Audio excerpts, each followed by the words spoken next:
You are a convicted felon when you were younger, in the teenage years, basically, right? Young 20s. Yeah.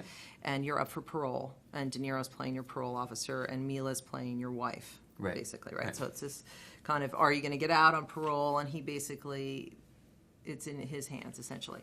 So your voice, like, there's two things that struck me about that film and your performances. Your voice is its whole other character, and the voice on the radio, the religious voice, there are like 5 characters now in the movie that are all kind of playing in on it. So well, first of all, for you, what made you want to do it, and then how did you get to that? Well, I had made The Painted Veil with John Curran, and I had such a good experience with him on that, and I thought he made such a beautiful film that I was eager to work with him again, and he had been drawn to this idea, this story. On paper, it was so elusive that I had a hard time understanding what he was taking aim at with it.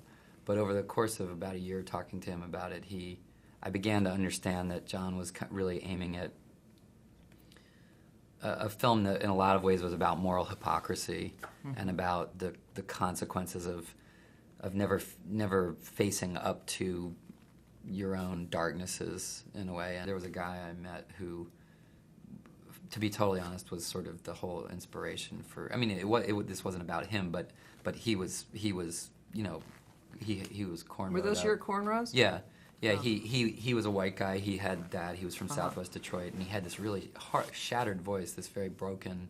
His voice just sounded like broken glass and sandpaper. It was really I found it really hypnotizing because he seemed so ghetto and so marginalized and so broken, and yet he was fiercely interested in like evolving himself into something that could function outside of the prison. To be honest, I did a film with De Niro a few years ago that I had a lot of fun working with him. It was a huge thrill to work with him and Marlon Brando and everything. But in the back of my mind, it was a heist film. It was commercial and it was fun. But in the back of my mind, I thought I hope someday I get to do something with him that's more in the vein of the things I really admired so much about him through my whole life.